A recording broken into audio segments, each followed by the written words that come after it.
you have something that you would like to get off your chest with Bobby Belt before we get started, sir? It's great to be with you, KG and Peyton. I just think Bobby is a wonderful person, and I'm so privileged and blessed to know him. He's made my life better ever since coming into it, almost 7 years ago. So, Bobby, thank you for, coming up on a decade. Thank you for gracing me with your presence. Of course. But just so you know, and I know he already told you, Peyton knows what you did to Dan Bailey. So, that's okay. We won't get into it, but just know other people know. Actually, they don't know. I just told them to tell you that they knew. I'm comfortable with myself. That's really, that's the line. And we'll leave it at that. Okay. All right. Very good. RJ joining us here right here on 105.3 The Fan. You're usually a mild-mannered guy, nice guy, cool, calm, and collected. I don't think I've seen you as upset as I've seen you, or disappointed, or whatever word you would like to use, that I've seen from you over the last maybe week or so now. What's going on, RJ? Something going on that you're not happy about with the Dallas Cowboys? Well, I appreciate that. And, I'm a Dallas Cowboys fan. I'm really blessed to have the job that I do. But I love this team, right? Like, I'm obsessed with this team. I want to see this team have success. And so, the way they've been acting is really frustrating. And, I think that when you get into like the pit of misery, I guess, you can look at everything really negatively. Like, anything that happens, you can start looking at it that way. And so I've really tried to make sure, let me just take a deep breath. Let me look at everything, like the Dorrance Armstrong deal. That's fine. Like, not everything is the sky is falling, but it's really upsetting to see them kind of squander this window. People have used that term forever when it comes to the Cowboys. Oh, their window's closing. Like, the Cowboys are shutting it down, and like the Cowboys are, shutting it like they're prepping for a hurricane and like boarding it up and putting sandbags in front of it. And I don't understand why. I guess the place I'm at is all the conspiracy theories that I usually find to be incredibly silly. Oh man, the Cowboys are just prepping for Sean Payton in 2023. Those things are not impossible to believe, and they normally would be. And so that's just where I'm at. It's a stunning level of, complacency that nothing is surprising. And I think that's, my mentions are filled with like, well, why are you surprised? Nobody is surprised. It's just disappointing that it's not surprising. So is it like, because here's the thing, I get there are frustrating things that have happened, but I don't know if on its own it's enough to warrant the response that it seems like a lot of the fan base has. Like, you're not alone, obviously. Like, a lot of people are reacting this way. So I guess my perspective on this is, or what my question is if this is related to you, does it just come down to you as like, it's 26 years? Like, is it just, it was bad, but also like it's stacked up with everything else? Or do you think some of the blowback has been overrated in previous years and it's just this year? Or is it just, it's all stacked up for you at this point and it's just another year where you're super frustrated by the way they're operating? I think it is unfair to say, well, this is the same thing that's been happening for 26 years. That's a super unfair characterization. But it is the same thing that's been happening for about a decade now, right? We can all trace it back to, the Brandon Carr signing and whatnot. And so, and I hate just like, recycling the phrase, the definition of insanity is doing the same thing over and over again with no results, because they've done smart things, right? Like, to act like they haven't is unfair to them. And they've been on the bad side or the wrong side of some weird things that have happened, several things. Like, we could relitigate all of that. So I think it's a combination of things. I think there is just like I'm done, level to where now, I guess, to make a long point short, they've lost the benefit of the doubt. They've burned the benefit of the doubt. And I think that's where they're at. And I think, they really hooked a lot of people. A lot of people were so willing to believe and believe in the things that they said, and for them to, fall flat on their face and to do these things, it, to some degree, Bobby, it is the totality of it all. But, because you're right, in a vacuum, okay, fine. You want to save some salary cap space, by trading Amari Cooper, fine. In like the Lyle Collins thing, everybody's really dragging them for that today. I understand that he's a good football player, and that's a opinion that a lot of people have, but I also understand that they've lost some trust in him. Like, how could you not after the last 2 years? And so in these vacuums, all these moves can kind of be explained, but the totality of it all, weakening this roster, when you consider the context of the division they play in and now the conference they play in, it seems like they're just kind of spurning a would-be opportunity in the name of something that they have yet to identify. So I think that question mark is also a big part of the frustration. Do you think, we've been talking about, like, is this a retool or a rebuild or a renovation or whatever, like, fun name you want to give to it, or whatever descriptor you want to give to it? Do you think this is, they are in a mini rebuild mode, or do you think they're just viewing it as, look, we'll do our best to be competitive next year, but, like, let's make sure we're really kind of loading up for 2023 when we may be looking at a different coaching staff and some other things. Like, let's get ourselves right for 2023, because we realized at the end of last year we don't necessarily have a football team built to win in the playoffs, and we can't fix some of these issues overnight, so let's set ourselves up. I think that they've probably been a little bit shell-shocked by some of the realities that they've had to face, and I think maybe chief among them is the instability along the offensive line, right? Like, over the last decade, the time we're talking about, like, that has been the one constant. That's Tyron Smith's whole career, basically, right?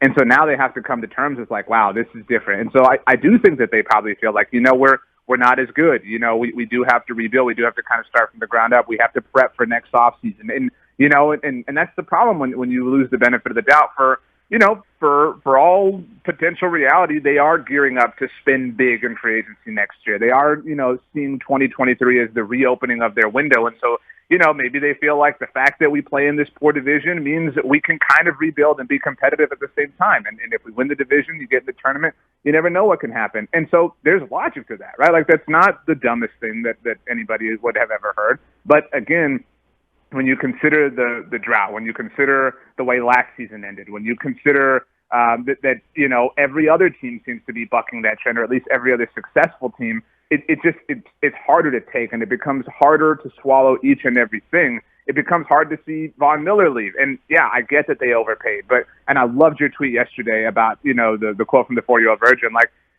something's got to give, the players are different. Try some wrong. Right. Like, something has to change. Like, and again, the insanity quote is so overplayed, but what they're doing is clearly not yielding results. And that's not grandstanding in the sense of the last quarter century. That's not even the last decade. It's looking at all your counterparts within the league at the moment. Nobody believes that the way you're doing it is right. And so maybe you are right. Maybe you are the exception, but the overwhelming odds are that you're not. And so buying that is, at the very least, some level of arrogance, but it's also some level of ignorance. From the 559 on the truckwreck.com text line. Preach, RJ. RJ, preach. Lost the benefit of the doubt. So you're preaching to the choir that is Cowboys Nation right now, RJ Ochoa. Where do they go from here then? This is a team now. Amari Cooper is gone. Lale Collins, gone. Cedric Wilson, gone. Connor Williams, others gone from this team. Where does this team go next in your mind to try and salvage something of this offseason based on what it feels like has been actively getting worse based on what they've lost at this point? I think, KG, you've been killing him a little bit too on Twitter. Not just a little bit. Not just a little bit. I'm sure your mentions are filled with this. It's like, hey, just relax. The draft hasn't even happened yet. They draft so well. And they do, right? And I think, so many things have happened to serve to their detriment because so many things have confirmed their priors. J-Ron Kearse's success confirms their priors, so they can find these value signings. Micah Parsons falling to them twice, obviously trading back, confirms their priors. They can hit home runs in the draft. They don't need to spend big. They can build this off of rookie contracts, et cetera, et cetera, et cetera. And so I just, I don't. That's where they go, right? Maybe at 24 they can land a guard and a tackle and a wide receiver. Like, maybe they'll find this three-headed monster of sorts. But that's where they have to go. And I think, not to dodge the question you just asked, but like, that's also what's frustrating. Is, okay, so you believe in building in the draft because you want these rookie contracts. For what? Like for what? Where are you going to use the money that you believe in having rookie contracts for? These are not diametrically opposing ideas, but if you believe that that's the case, then spin big. If you think that you can build a team of cheap rookie contracts, then you should use a big one in free agency to help in a place that you feel like you can't scout, to finally find that safety or that defensive tackle, whatever the case may be. So the draft is where they look, and they're already putting an unfair amount of pressure on whoever they take at 24. RJ, this is just a quick fun question for you, and I'm curious if you know the answer to this. Do you know where the Cowboys currently rank across the NFL in salary cap space? I think they're like seventh most space at the moment. They are sixth. Yeah. They have the sixth most salary cap space in the NFL right now, behind Green Bay, fresh off of moving Devontae Adams. So before that, they were fifth. But Green Bay, Carolina, Seattle, Chicago, Indianapolis. Now they have to spend at least 95% of their cap. And so that'll include $8 million from the draft picks. So realistically, the Cowboys at this point only need to spend about $3 million more to hit the minimum for the cap. So do you think that's maybe what we're looking at here? Is they literally just go like, we'll go find another $3 million worth of signings, whether it be a cluster of veteran minimums or whatever else, commit the rest to these, this rookie pool, and then we're set and we don't have to spend anymore? Or do you think there is any chance they try to go out there and actually make some sort of an acquisition?